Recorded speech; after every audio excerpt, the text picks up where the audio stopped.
Hello students, welcome to this online class of Civil Engineering Department from NIT Polytechnic Nagpur. Myself Purnima Dongre, subject teacher of Public Health Engineering.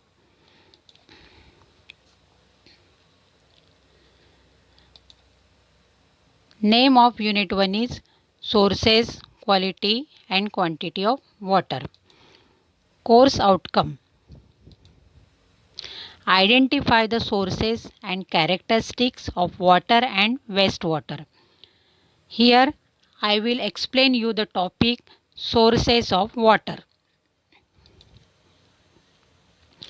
Learning outcome of this topic is students will able to describe various surface and subsurface sources of water.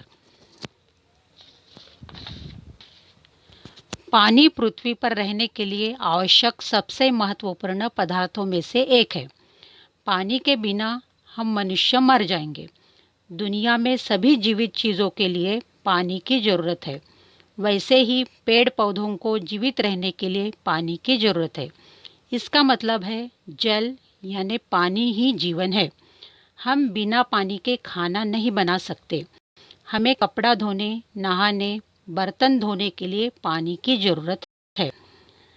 घर के अलावा अलग अलग सार्वजनिक building, industries, railway station, bus stop, हर जगह पानी की ज़रूरत है।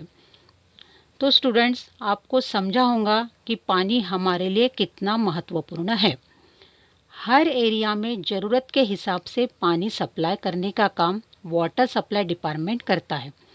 लेकिन यह पानी सप्लाई करते समय पानी की क्वालिटी कैसी होनी चाहिए, पानी पब्लिक यूज़ के लिए सेफ़ है कि नहीं, यह चेक करना ज़रूरी है। पानी की क्वालिटी, क्वांटिटी, रिक्वायरमेंट, डिस्ट्रीब्यूशन, यह सभी बातें हमें पब्लिक हेल्थ इंजीनियरिंग में पढ़ना है। Main important role for supply of water is related with public health engineering. So, what is the main important function of public health engineering? Public health engineering provides knowledge regarding municipal water supply system to provide safe drinking water. Her area में जो पानी supply होता है वह safe रहना चाहिए। To determine future population. How to determine future population to work out water demand of the city.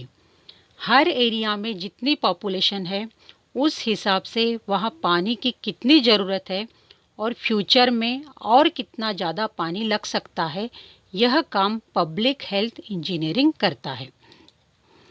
Water treatment system. पानी साफ करने के लिए कौन सी ट्रीटमेंट की ज़रूरत है, यह देखना पब्लिक हेल्थ इंजीनियरिंग का काम है।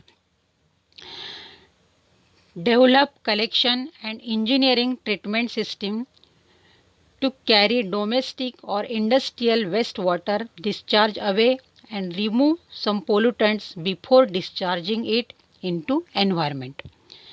Domestic and industrial waste water कहाँ जमा करना है और उसे कौन सी ट्रीटमेंट देके रीयूज़ करना है ताकि उस एरिया में वाटर पोल्यूशन ना हो। यह सब पानी से related important work public health engineering करता है।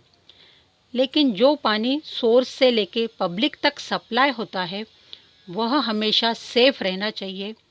इसलिए पानी को और पानी की सप्लाई सिस्टम को सुरक्षित रखना जरूरी है। तो देखते हैं need to protect water supplies.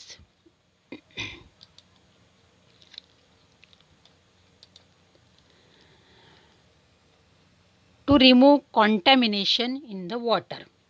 जैसे पानी सोर्स से ट्रीटमेंट प्लांट की तरफ आता है तो पानी में जो नेकेड सब्सटेंसेस रहते हैं उसे पूरी तरह से रिमूव करना. To remove impurities present in the water. Which treatments are required to remove the all impurities present in the water? पानी साफ करने के लिए कौन से ट्रीटमेंट की ज़रूरत है ताकि वह पानी सेफ रहे. to maintain required parameters of safe drinking water. Safe drinking water की जो रिक्वायरमेंट है वह पूरी हो जाए. To protect public from water borne diseases. सभी पब्लिक पानी की होने वाली बीमारियों से बचे. स्टूडेंट्स, आपको मालूम होगा वाटर बॉर्न डिसीजेस मतलब क्या है. पानी से होने वाली बीमारियां जैसे कि टाइफाइड, फीवर, कॉलरा, ये सब बीमारी किसी भी पब्लिक को ना हो. So these are the various functions for which the water should be protected. तो देखते हैं पानी कहाँ से मिलता है. That is sources of water. आप सभी को मालूम है कि rain water is the natural source of water. बारिश का पानी नेचुरली ज़मीन के ऊपर जमा होता है. बारिश का पानी रिवर, ओशन, सी, लेक इसमें जमा होता है. बारिश का पानी ज़मीन के अंदर भी जमा होता है. तो देखते हैं different sources of water. Basically it will be divided into two categories. First is surface source and second is subsurface source. Surface source, that is water is available on the surface of land. जो पानी ज़मीन के ऊपर मिलता है. बारिश का पानी जो ज़मीन के ऊपर जमा होता है उसे सरफेस सोर्स कहते हैं. सब surface source, that is water is available under the surface of land. जो पानी ज़मीन के नीचे जमा रहता है उसे सब सरफेस सोर्सेस कहते हैं. Now example of surface source.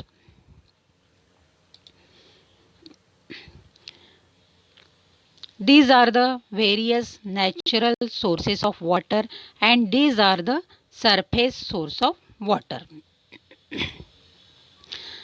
Surface source, river, ponds, lake and reservoir.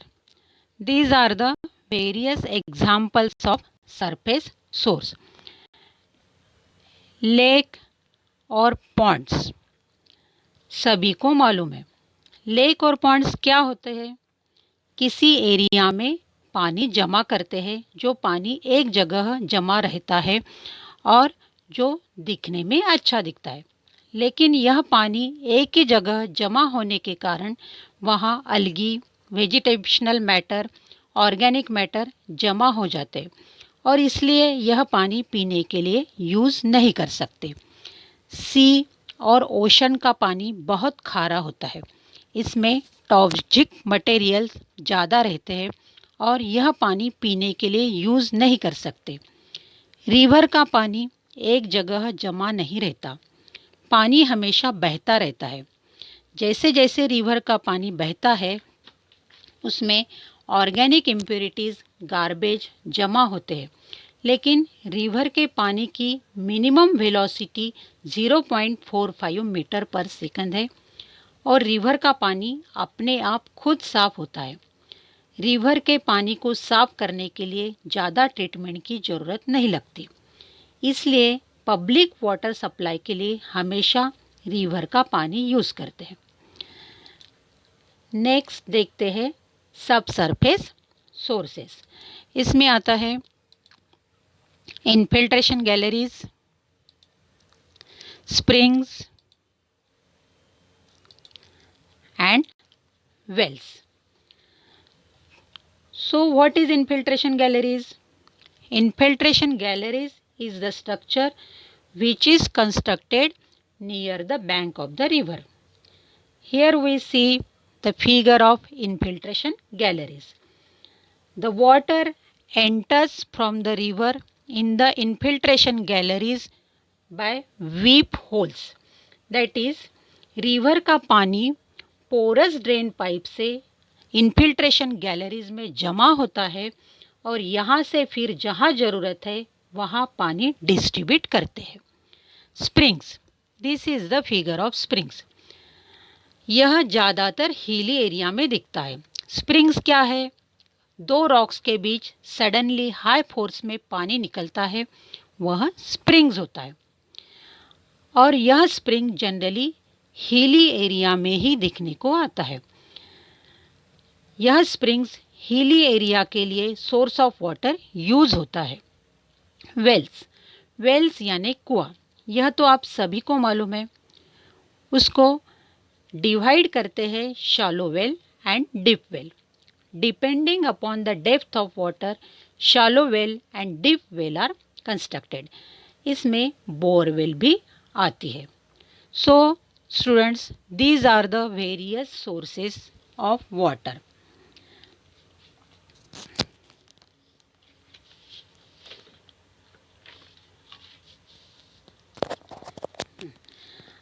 आप सभी को डिफरेंट सोर्सेस ऑफ वाटर के बारे में इंफॉर्मेशन मिली है, लेकिन क्या आपको मालूम है surface water and subsurface water में क्या डिफरेंस है? If we come physical characteristics of water, in surface water suspended impurities are present which are not present in subsurface water. Suspended impurities क्या होती है? Suspended impurities means जो impurities naked eye से दिखती है, जैसे कि plastic bags, floating materials etcetera. Subsurface water contains dissolve impurities means पानी में पूरी तरह से मिले हुए सब्सटेंसेस जो नेकेड आई से नहीं दिखते। To remove this dissolve impurities, further treatment is required, but as a appearance subsurface water is clear. So students, here we studied different sources of water. Review of today's session. Today we studied about surface source and subsurface source. Important question on this topic is enlist various surface and subsurface sources of water. Hope that you understood the portion explained here. If you have any difficulty regarding this topic, watch the video again, refer the notes provided to you, or contact me. Thank you.